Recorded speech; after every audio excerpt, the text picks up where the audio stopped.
Simisola invites Kemi for a live collaboration under the pretense of admiration but has ulterior motives. During the session, Simisola mocks Kemi's traditional style, calling it outdated and unsuitable for the modern audience.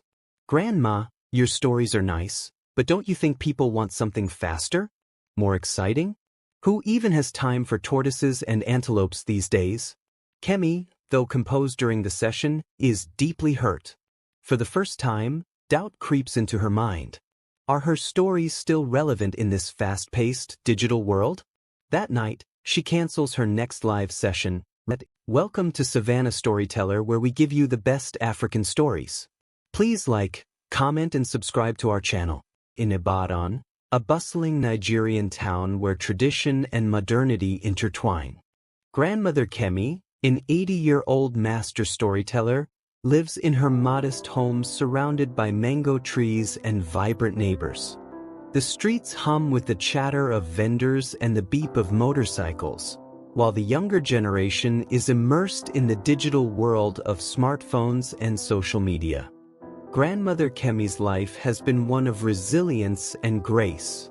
She lost her husband, Adissa, to a sudden illness when she was only 30, leaving her to raise their 2 children alone.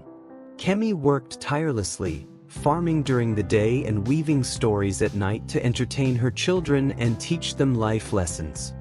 Over the years, her stories became a source of strength, not just for her family but for the entire community.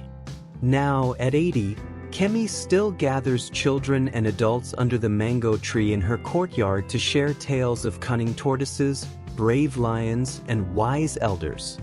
However, times have changed. Fewer people come to hear her stories, lured away by the flashing screens of their smartphones. When her grandson, Fela, returns from university for the holidays, he notices her dwindling audience and decides to help. Fela gives her a smartphone, saying, "Grandma, the world is changing, but your stories should never be forgotten. Let's bring them online." Grandmother Kemi's journey into the world of smartphones begins with a mix of curiosity, determination, and frustration. Fela patiently shows her the basics, how to swipe, tap, and type. But Kemi's stubborn fingers refuse to cooperate with the touchscreen. One morning, Kemi decides to practice sending a voice note to Fela. She holds down the record button and says, "Fela, this thing is not working. I have been tapping and tapping. Is it bewitched?" Instead of releasing the button, she presses harder, thinking force will do the trick. The result? A 6-minute voice note of nothing but her muttering and tapping sounds, which she accidentally sends to the family WhatsApp group. When her daughter calls, laughing uncontrollably, Kemi is unimpressed. "You children think everything is funny. In my time, we sent letters, and they always reached the right person." Another day, she attempts her first video call. Eager to show off her new skills, she calls her neighbor, Mama Titi. Instead of holding the phone in front of her face, Kemi sets it on the kitchen table. All Mama Titi can see is a steaming pot of jollof rice. "Mama Kemi, are you cooking for me or showing me your face?" she teases. Kemi's greatest struggle, however, comes when Fela introduces her to live streaming. "Live what?" she exclaims, squinting at the phone. "Grandma, it means people can watch you tell your stories in real time," Fela explains. She reluctantly agrees to try. On her first attempt, she forgets the camera is on and spends 5 minutes scolding a goat that wandered into her yard. To her surprise, viewers flood the comments with laughing emojis and messages like, "Grandma Kemi, please tell us what the goat did wrong." Despite her mishaps, Kemi refuses to give up. Every evening, she sits by the window, practicing.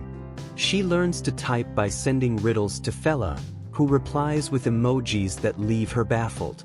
"What is this yellow face with tears? Are you crying? Did my riddle hurt your feelings?" she asks, genuinely concerned. With time and persistence, Kemi grows more confident. Her turning point comes when Fela records her telling the story of the widow and the clever antelope. The tale is about a widow who uses wit to outsmart a greedy chief. Kemi's voice, rich with emotion, carries the wisdom of generations. Fela uploads the video to social media, and to their astonishment, it goes viral overnight. Comments pour in, "This reminds me of my grandmother's stories. We need more of this in today's world." Encouraged by the response, Kemi launches her channel, Grandmother Kemi's Tales. With Fela as her guide, she dives into the digital realm, determined to share her stories far and wide.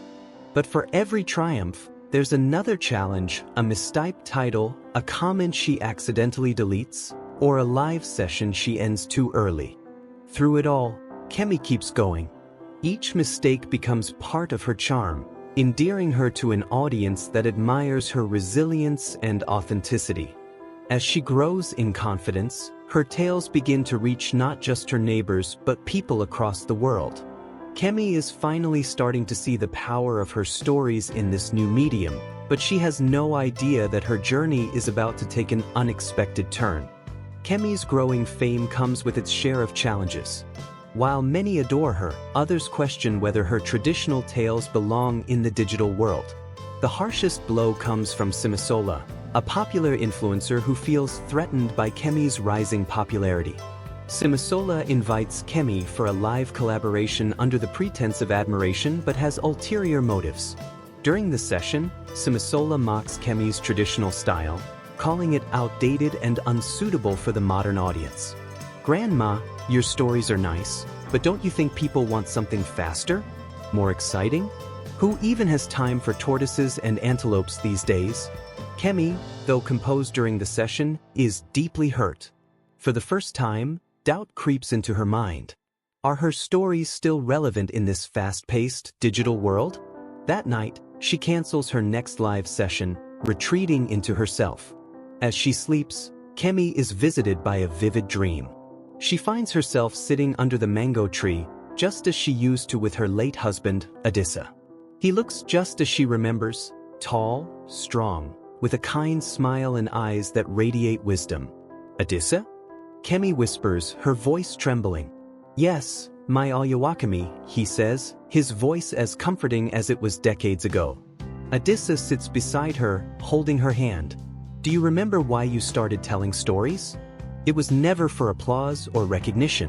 It was for the children, to teach them wisdom and give them hope." Tears stream down Kemi's face as she nods. But times have changed, Adissa.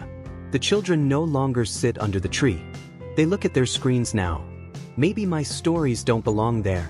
Adissa shakes his head. "Stories never lose their power, my love. They are the roots that ground us, the wind that carries us forward. Use the tools of today to keep our roots alive. Let them laugh if they wish, but remember, even laughter means they are listening." He stands, his form glowing like the golden sun at dawn. "You've always been stronger than anyone I know, Kemi Aluwa. Don't let the noise of the world silence your voice." Kemi wakes with a renewed sense of purpose. Adissa's words echo in her mind, filling her with strength and clarity. She realizes that her stories are not just tales, they are bridges connecting the past to the present, and she must continue to build them. Determined to honor her late husband's guidance, Kemi plans her comeback with Fela's help. This time, she's ready to face any challenge that comes her way. Determined to honor her late husband's guidance, Kemi collaborates with Fela to host a live storytelling event, blending traditional elements with modern production. The event features drummers, dancers, and visuals inspired by African folklore. During the event, Kemi tells the story of the greedy monkey and the golden drum, subtly addressing Simisola's actions. The story is delivered with wit and Kemi, captivating the audience and sparking reflection. The live stream breaks records, trending globally. Simisola, moved by the story and the public's reaction, apologizes and asks to learn from Kemi. Kemi forgives Simisola and agrees to mentor her in storytelling. Together, they create content that celebrates African traditions in a modern context. Kemi's channel grows into a global phenomenon, inspiring people to reconnect with their roots. Kemi's newfound fame revitalizes her community. The younger generation begins to appreciate her wisdom, and people once glued to their screens now gather under her mango tree for live storytelling. Inspired by his grandmother, Fela develops an app archiving African folktales, ensuring they're preserved for future generations. The story highlights resilience, the timeless power of tradition, and how technology can be used to preserve culture. It also emphasizes intergenerational collaboration and the importance of authenticity in a rapidly changing world. As the sun sets, Grandmother Kemi holds her smartphone with pride.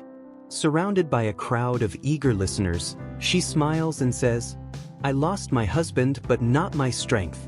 I raised my children with stories, and now, those same stories are raising the world. Never forget where you come from." The crowd cheers and her tale lives on. Thanks for watching, guys. Please don't forget to hit the subscribe button.